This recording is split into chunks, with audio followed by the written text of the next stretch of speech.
Hello, and welcome back to the weekly Oracle card reading with Kylie Savage, Psychic Medium. You're here to receive a very special prescription for how to best work with the universal energies this week. And the week I'm talking about is from the 4th of January to the 10th of January 2020. Yes, this is our second reading into the new year. Last week's reading bridged last year and this year, so this is essentially the first reading of 2020. Okay, so we will have 4 cards from the Wisdom of the Oracle by Colette Baron-Reid, and then we have 1 card from the Divine Feminine Oracle by Megan Watterson, and another card from the Moonology Oracle deck by Yasmin Boland. If you would like to stop and think right now about what card you would like to select from 1 to 6, then I will let you know the cards in order. So when you select that card, that's just going to make this whole message a little bit more personal for you and a little bit more relatable. Okay, let's dive right in. So our anchor card is, number 1 card is Not For You from the Wisdom of the Oracle. Okay, when we get this card, it might be a little bit disheartening. We might feel a little bit crushed because, we're getting so much encouragement. I know I'm encouraging you to co-create your best life with Oracle cards. And, we are creatures of desire. The very fibers of our soul are all about desire. This is where creation, begins, essentially. So, and we're constantly desiring things, and desire is not a bad thing. So the thing is, we're desiring, we're thinking about things we want to manifest, and like the fortune cookie here with the sign, that says nope. I don't know if you can see that in the middle of the chessboard. We've made our play, we've put our queen out there, we've strategized, we've ticked all the boxes, we've thought about what we want, we're leaving the rest of the how up to the universe, we're, abiding by universal laws, and we've put our plans in progress, and we're doing our best to let go, surrender, all the rest of it. All the key essential components for co-creating with the divine are there and present, and we're rocking it. And we get stop signs from the universe. We get not for you. We get the door shutting in our face. So, of course, it's disheartening because we think we did all the things right. This manifesting thing is a real experiment and a process. And a lot of people still don't believe in it at all or believe in universal laws. So, we've really taken some risks. We're growing. We sort of feel like we're doing so well, and we get these stop signs. Now, what can happen is we will judge ourselves. I know I've done this so many times. I think, what did I do wrong? Did I not listen to the signs correctly? Did I, is what I'm desiring, is it wrong? And the thing is, universe doesn't judge us, but we definitely judge ourselves, and we're judged by others. So what we need to remember, when not for you comes up, the message is rejection is God's protection. The other things that are in play on the chessboard, the things we are unaware of, yet the universe knows, because it's a conscious universe, there is something amiss in the game.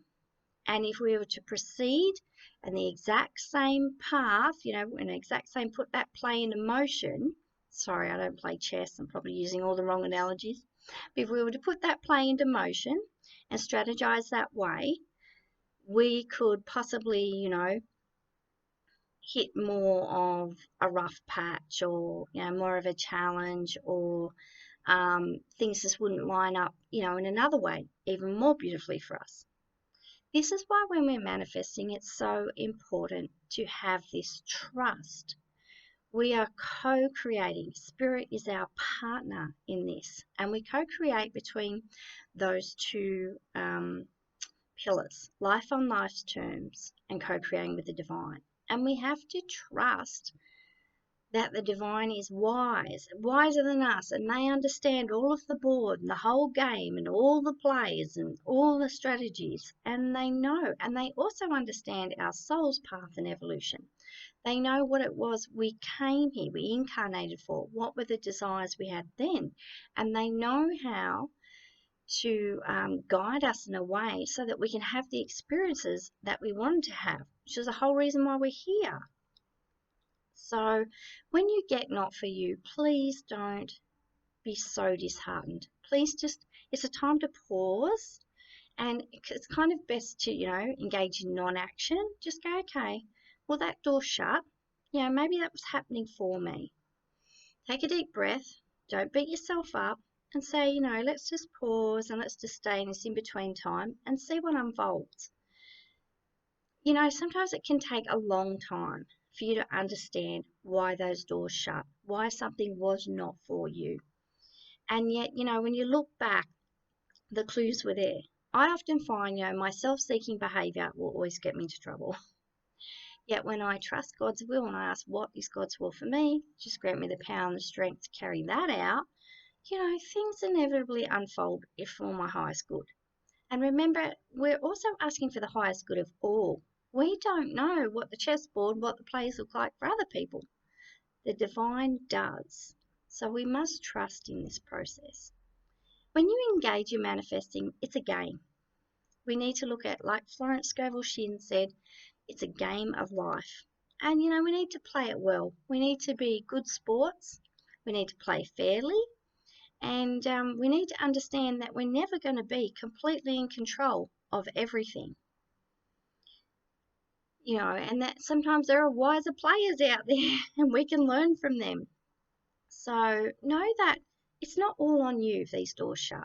Anyway, going back, I had some serious not for me, last year, some big doors shut in my face. And I took some positive action around that, around the guidance I received. And then there was this lag time. And I was like, oh my God, okay. So sometimes when you get redirected, something's not for you, so then you go and you change your play and you put something else into action. It doesn't always reap rewards and benefits straight away. Not that, you can really understand and comprehend, that I thought would be more beneficial for me.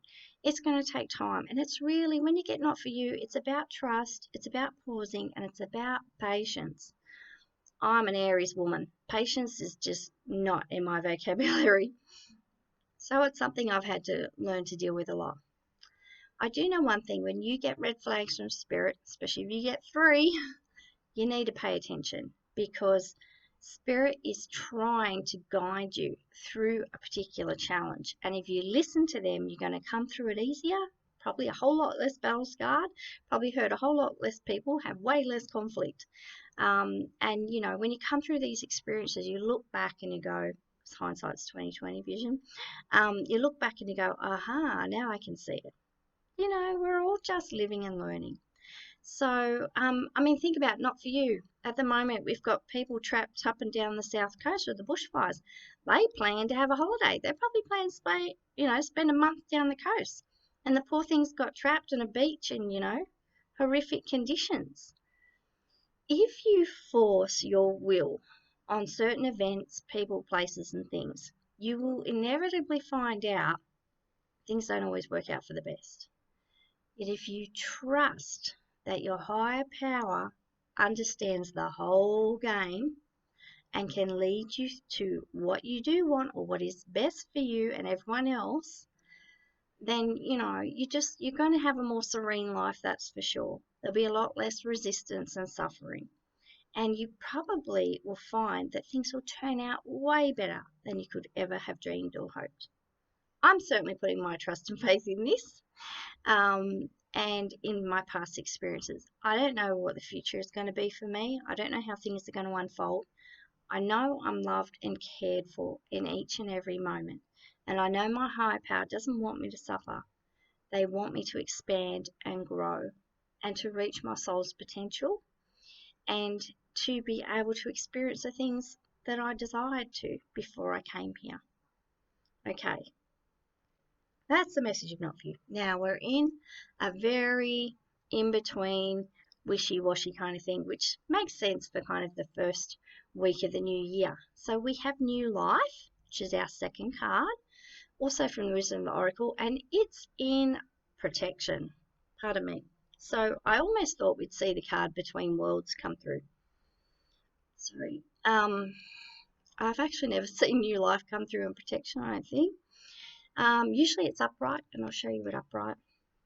We've got our beautiful little fairy unfolding from the egg. I think she's coming out of the egg. Yes, she is coming out of the egg. There on the little statue, you know, stretching, folding.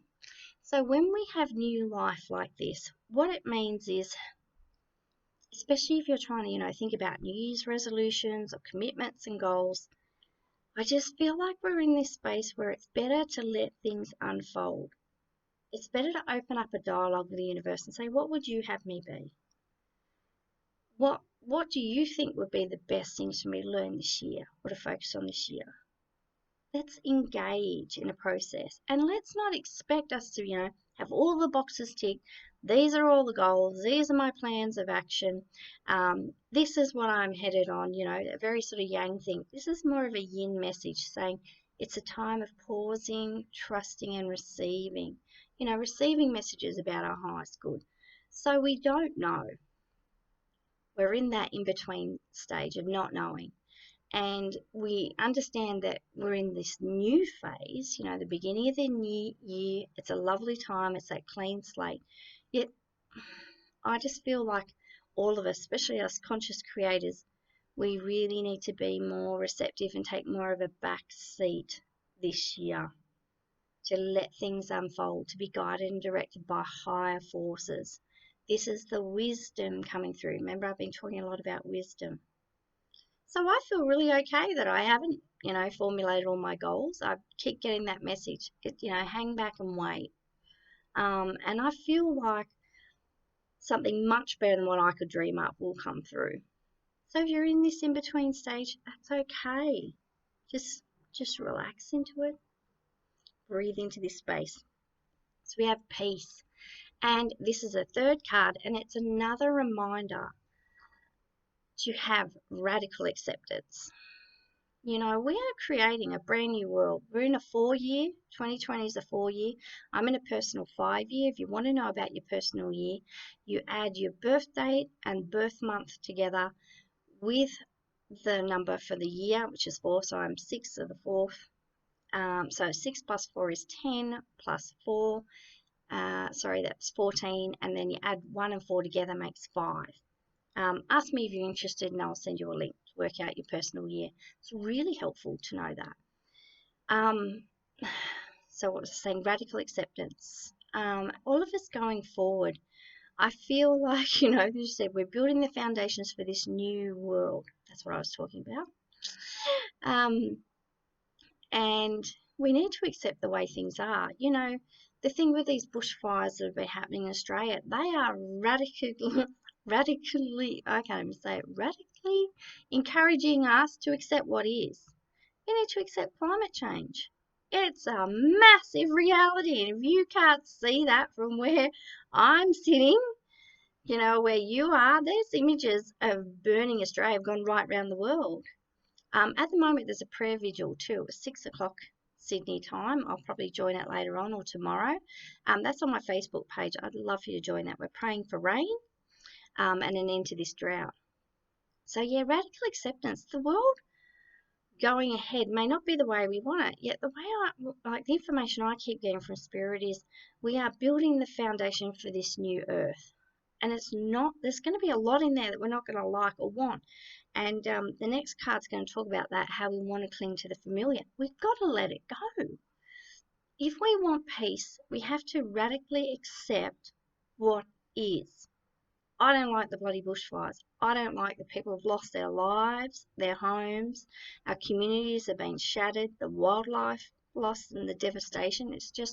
I've just been constantly crying. It's horrible for very empathic people, you know, surrendering what is. It's sad.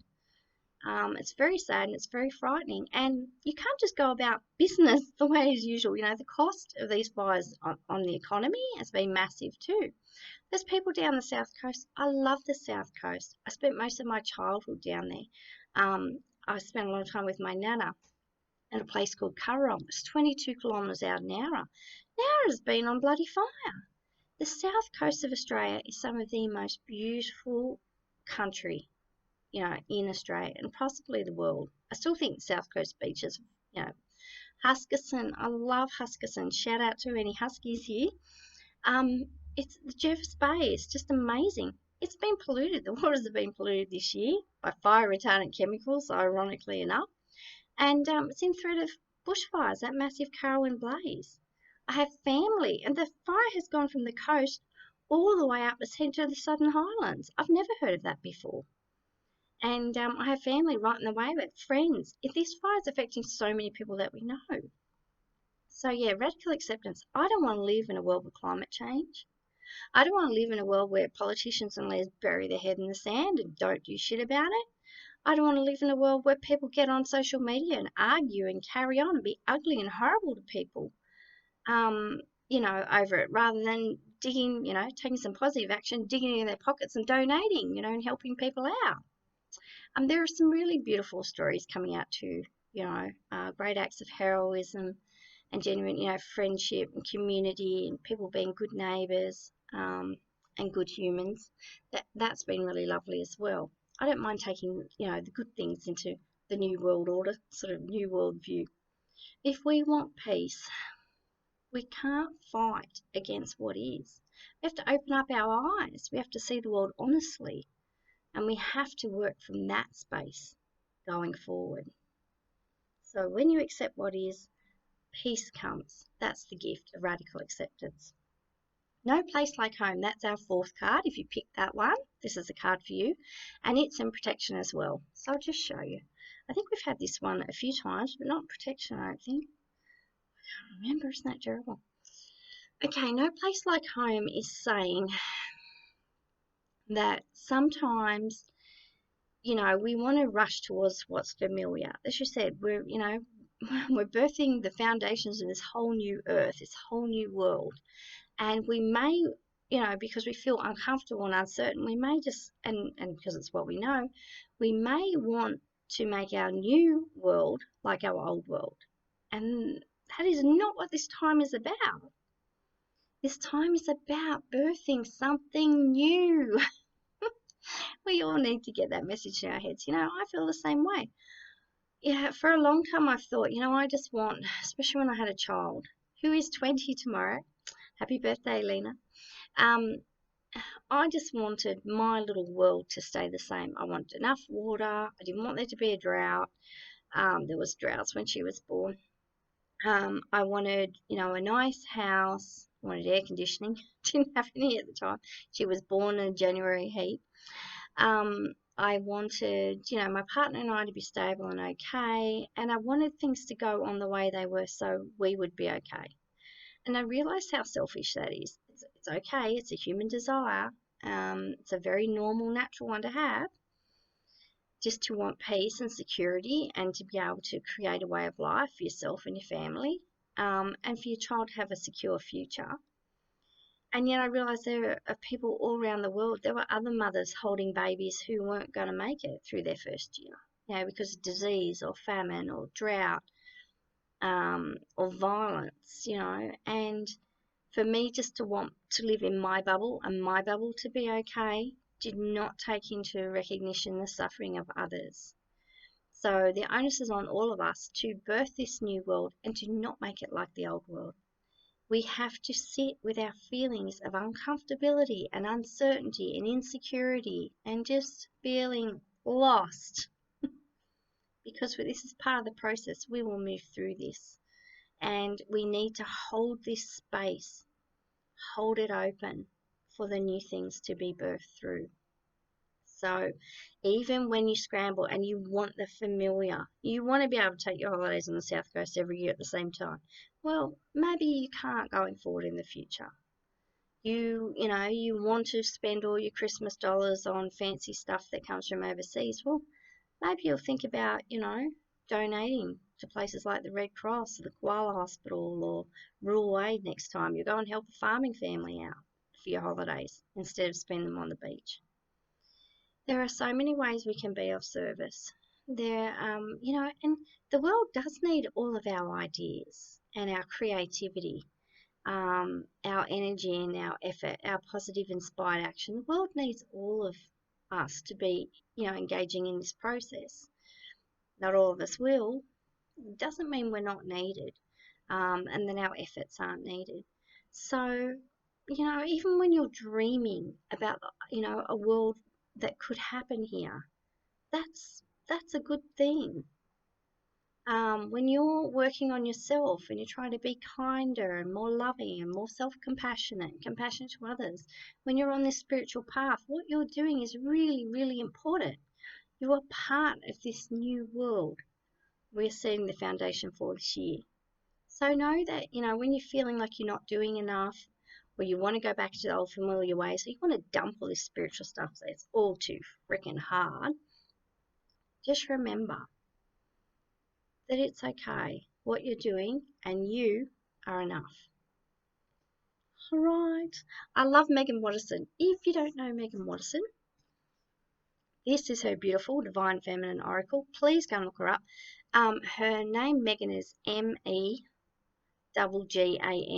And then I think she's Watterson with, WATTERSON.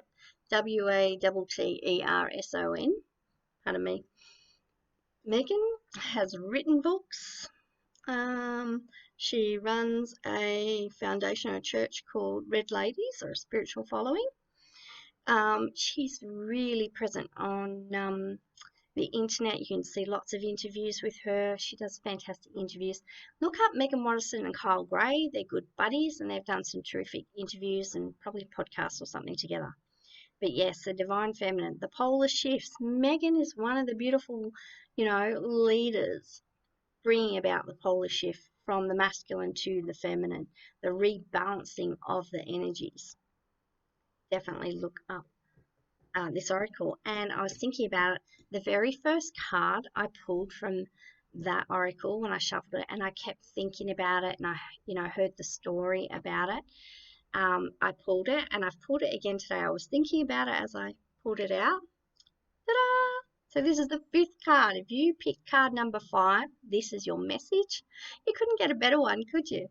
Okay, so this is the cosmic egg. Isn't that just like, I don't know, it's something. There's also a photo of this Megan took somewhere, and it's a reflection of the water has created the cosmic egg. It just blows your mind. Okay, well, blew mine. The cosmic egg, the divine feminine. I hold the universe within me. I am the force of ever-expanding love. I'm just going to quickly read this message for you because it's just like far out. I love it. Okay, when your soul selects this card, nothing needs to happen. Everything is exactly as it should be. You hold the universe inside you. Like, just bathe in these words.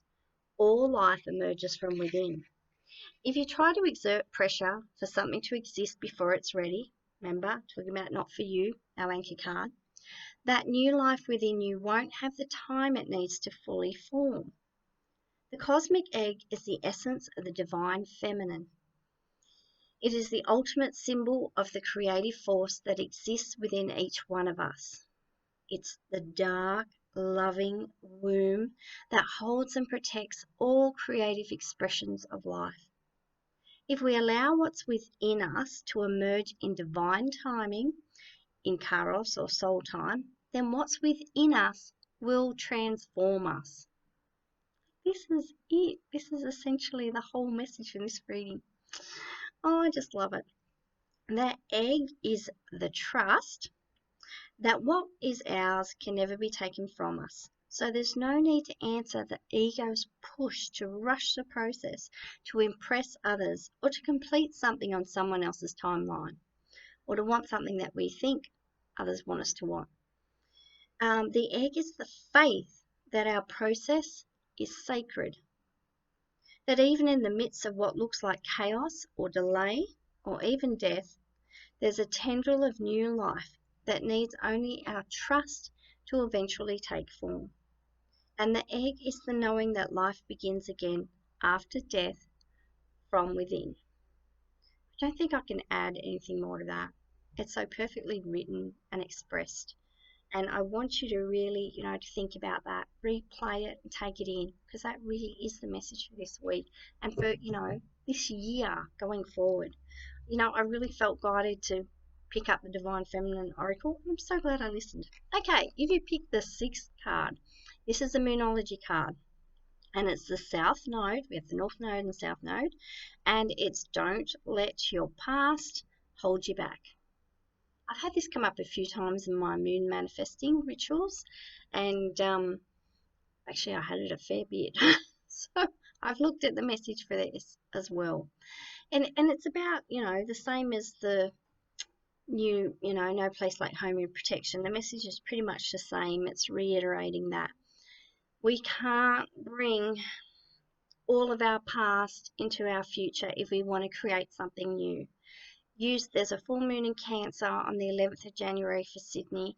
Use the energies of that full moon to keep releasing the old, keep releasing 2019, all the energy of that. We're still in this process, and encouragement is to shed, release, let go, let goddess of everything and anything that no longer serves us and we no longer need. I keep getting, we're all into decluttering, and the decluttering has to be an internal process too. We're stripping away everything that's no longer needed. People talk about us upgrading to the next dimensions and everything. All the dimensions exist within us. Listen to Matt Kahn, he talks about that. But the thing is, you can have better access to everything we're becoming and everything that's unfolding once you remove, the sort of the jagged edges, the blocks and obstacles, and, our need for certainty and security to hang on, because we don't want to change. And we've been encouraged to change faster and faster, and it's just crazy. Okay, this has been nearly a half-hour read, so I will let you go. But yeah, don't let the past hold you back. Do your full moon Cancer ritual. Write down your forgiveness list. Don't burn anything. I've just been wetting them and putting them in the garden now. And let's just keep letting go of what we no longer need. That's going to befit us for our future. For the new, bring it on. I'd love to hear how you're going with this transition time between the old year and the new. I'd love to know if you've chosen a word for the year. I'd love to know, your rituals around New Year, and, what helps you really move through this time. And how do you feel about the things that I've talked about in this reading? Reach out. I'd love to hear from you. May this week be totally and fully blessed for you, and may it bloody rain. Under grace in a perfect way always. See you next week.